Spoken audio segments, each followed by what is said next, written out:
Yun, turuan ko ngayon kung ano ang basic knowledge sa ano dito sa rep. Ito ay non-inverter.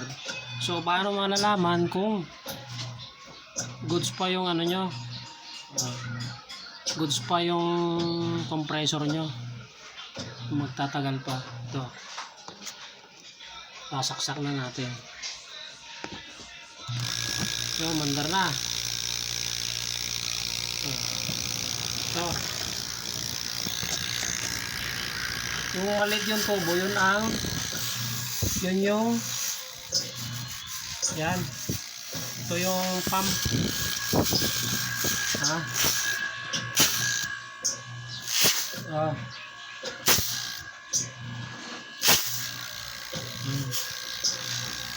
dapat itong ano nito,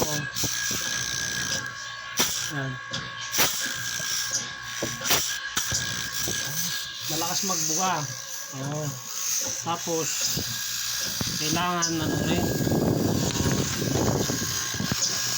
malakas din ano, may sumasama rin langis, para yung langis na yon pag akyat doon sa ano, di ba ito ano to, ito yung ano ito yung low side yung buga. Yan, tama yung buga, ito yung low side. Ito mainit to pag pupunta dito sa ano, kaya ito yung pupunta dun sa akyat dun sa ano to, condenser, yung mainit pag kinakapan natin sa ano, ito yun. Ayan, yan, ayan, nakita nyo lakas ng ano, may mga lumalabas na langis yan.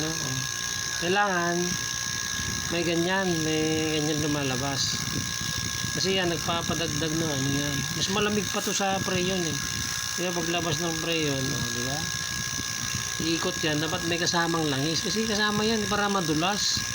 Kapag nahaluan ng langis dun sa preyon, talagang mas malamig yung ano, mas malamig.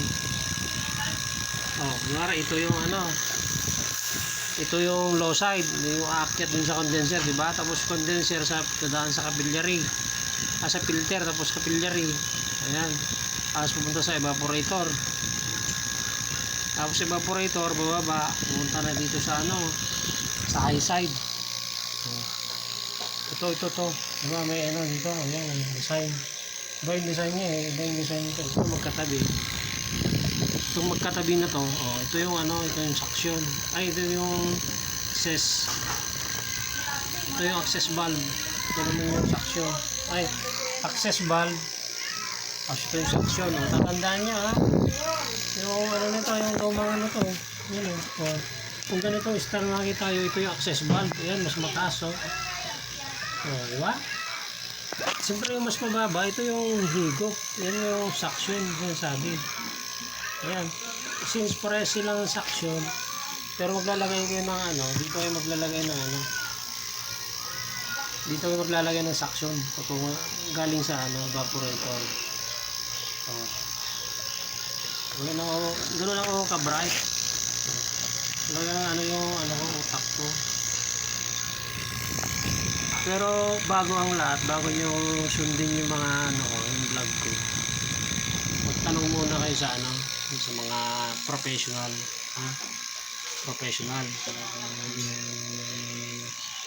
Bago kayo ano, tanungin nyo muna kung tama yung sinasabi ko. I-share nyo muna yung video ko. Yan tulad yan sumasamang langis. Kailangan talaga yung motor kasi nilalagyan ng langis to. So saka kailangan nyo alam nyo yung high side sa low side ito ang lakas ng buga. Ito yung ano, ito yung low side. Yan, aakyat dun sa ano, diba? Tama yung sinasabi ko. So bago kayo mag ano, mag-perform, mag-testing ng ano, bago install, tanungin nyo muna sa mga master kung ano yung totoo.